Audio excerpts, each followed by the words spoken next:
Au nom du Père, et du Fils, et du Saint-Esprit, ainsi soit-il. Je voudrais aujourd'hui aborder un sujet central de notre foi. C'est le sujet le plus grand des mystères de notre foi. Je voudrais simplement l'aborder par un petit bout de la lorgnette, c'est-à-dire le fait que quand on aborde un tel sujet, il faut toujours en parler avec grande révérence, avec grand respect, profond respect, comme ce qui est précieux dans notre foi entre toutes choses. Il s'agit de ce mystère qui se révèle, qui s'est révélé à nous, en particulier dans les évangiles. Ce mystère de la très sainte Trinité. Ce mot barbare, d'une certaine manière, dit néanmoins ce qu'il veut dire. 3 et 1. Un seul Dieu. 3 personnes. 3 personnes distinctes. Non pas 3 modalités d'un même. 3 personnes distinctes. Le Père, origine de tout. Le Fils, engendré, non pas créé du Père. Et le Saint-Esprit, qui procède du Père et du Fils dans une même opération. Quand on a dit cela, on a parlé, on a dit quelque chose. Mais il s'agit ensuite de connaître mieux les 3 personnes divines qui se donnent à connaître. En particulier notre Seigneur Jésus-Christ, quand il dit « Qui me voit, voit le Père ». Qui me voit, voit le Père. Lui qui est le Verbe, la parole, l'envoyé du Père. Pour cela que celui qui reçoit le Fils est aimé du Père. Car le Fils est la parole du Père.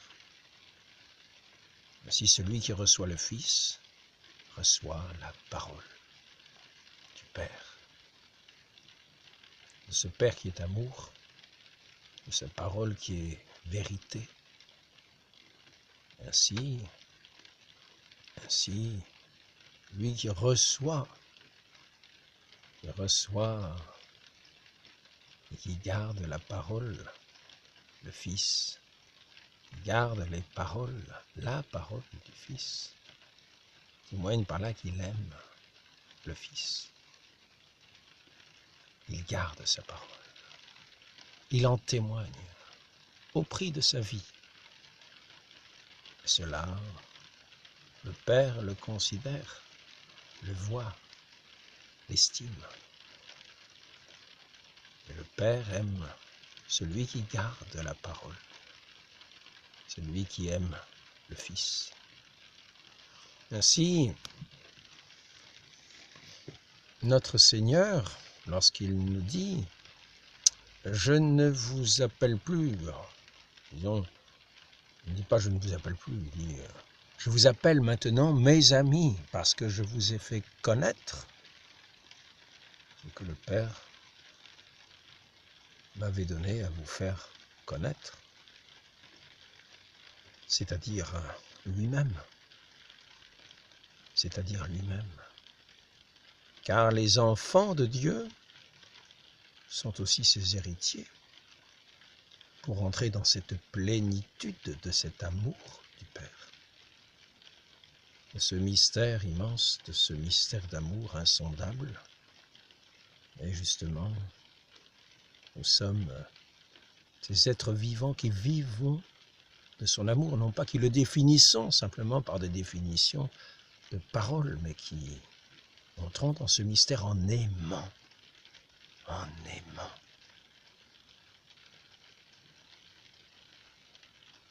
Et cela se fait par l'opération du Saint-Esprit. Celui que le Fils va envoyer d'auprès du Père dans sa mission divine, dans notre humanité, afin que ceux qui sont mus par cet esprit reconnaissent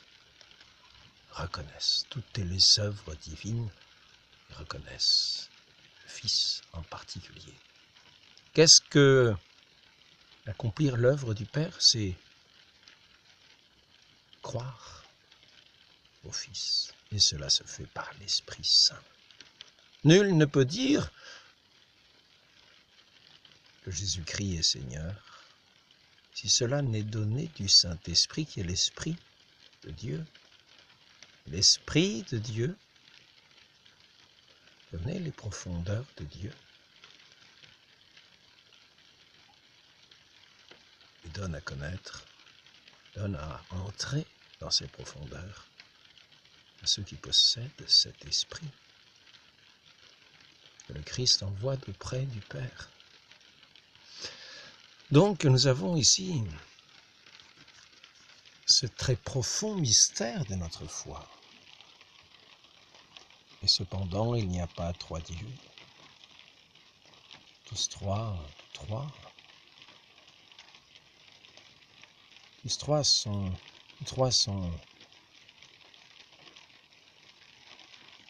cette même essence divine, de cette même plénitude de l'amour. Dieu est amour. Dieu est lumière. Le Saint-Esprit est Dieu. Le Fils est Dieu. Le Père est Dieu. Et lorsque notre Dieu veut se révéler à ses enfants, veut se donner à ses enfants, lorsque Dieu le Père nous donne son Fils, ce Fils nous donne sa vie, il devient notre pain vivant. Et nous sommes nourris du pain vivant descendu du ciel.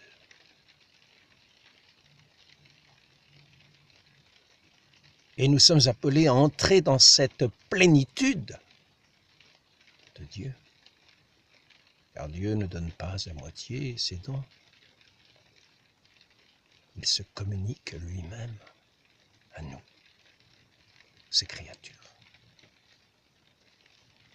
Pour entrer dans cette plénitude de joie, de paix, d'amour, dans la plénitude tout entière, autant nous espérons, autant nous œuvrons, autant nous espérons dans la foi, autant nous ouvrons nos cœurs et nos âmes à cette plénitude de grâce que notre Dieu veut nous communiquer tout entière, car nous sommes ses enfants.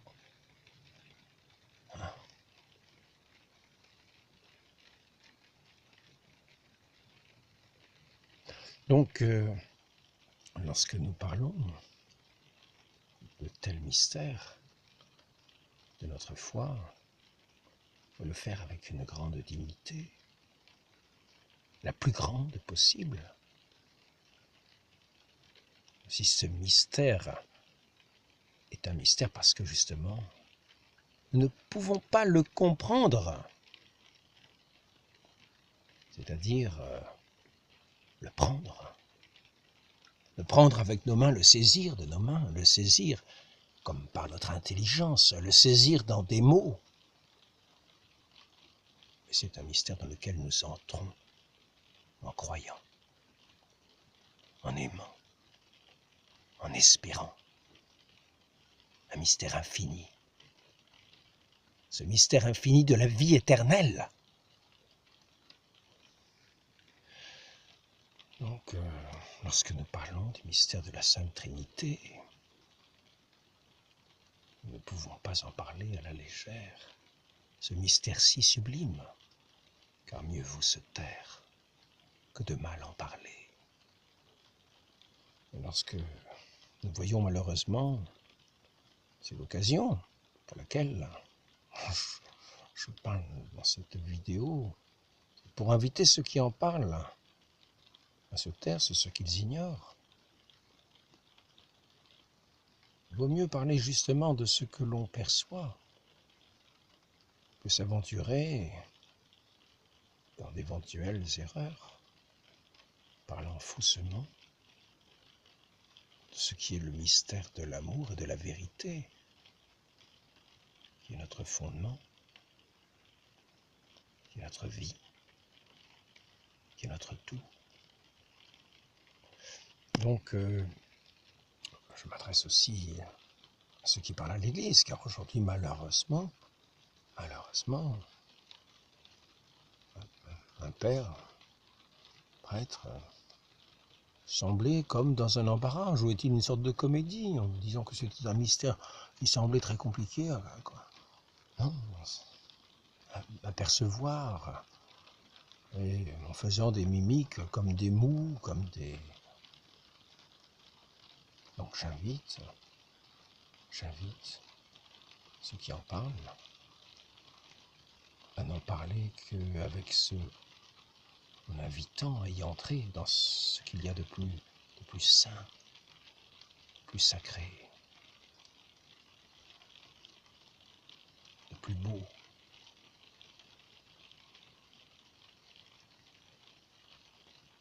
Le mystère de notre vie, comme un peu lorsque nous recevons la Sainte Communion. Saint Thomas d'Aquin nous dit que celui qui ne reçoit qu'une petite parcelle de la Sainte Hostie, le prêtre tient dans sa main, reçoit son Seigneur tout entier. Quand bien même nous ne dirions qu'un mot sur ce mystère si grand de la Sainte Trinité, recevons-le tout entier de même.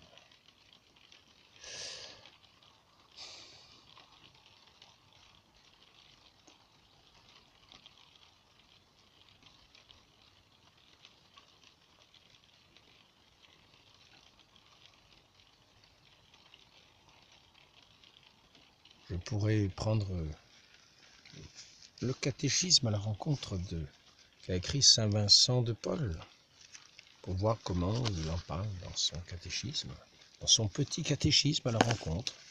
C'est un catéchisme qu'il a écrit à peu près en 1640, afin de faire connaître, quand on aborde quelqu'un, de savoir s'il connaît les vérités nécessaires au salut. C'est ainsi que l'Église a toujours parlé, de vérités nécessaires au salut. Le mystère de la Sainte Trinité en fait partie. Et ainsi, il dit par exemple dans son catéchisme, je vais peut-être mettre les lunettes,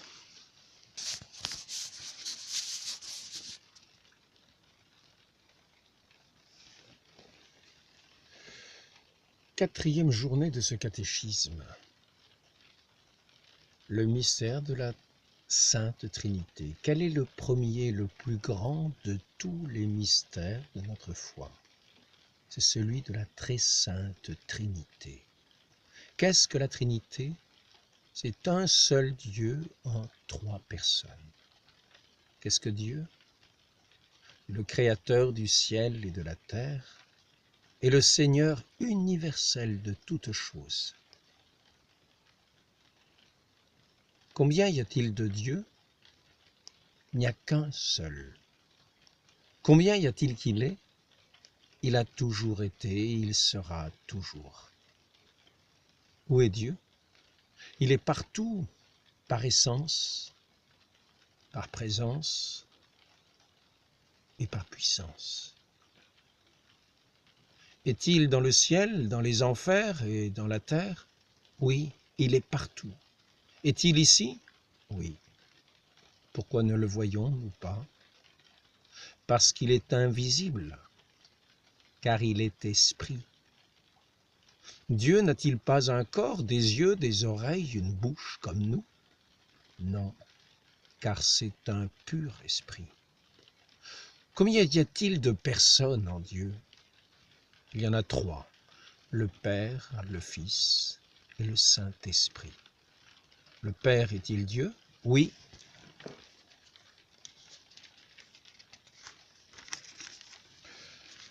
Le Fils est-il Dieu? Oui. Le Saint-Esprit est-il Dieu? Oui. Sont-ce trois dieux? Non. Sont-ce trois personnes? Oui. Pourquoi ces trois personnes-là ne sont-elles qu'un seul Dieu? Parce qu'elles n'ont qu'une même nature et une même divine essence. Quel est le plus grand, le plus sage, le plus âgé ou le meilleur? Ils sont tous trois aussi sages, aussi bons, aussi grands, aussi âgés l'un que l'autre. En quoi donc ces trois personnes sont-elles distinctes l'une de l'autre? En ce que le Père n'est engendré ni produit de personne. Le Fils est engendré du Père, et le Saint-Esprit est produit par le Père et le Fils.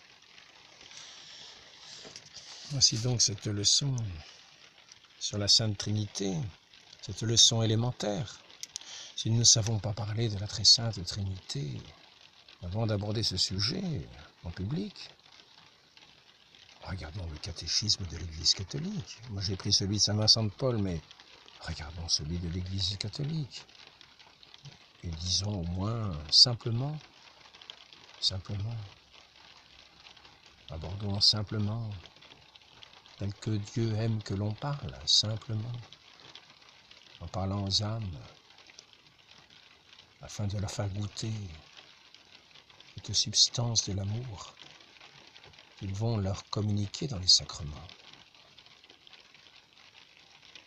Demandons cette grâce à la très sainte Vierge Marie, tant que fils de Dieu, enfant de Dieu,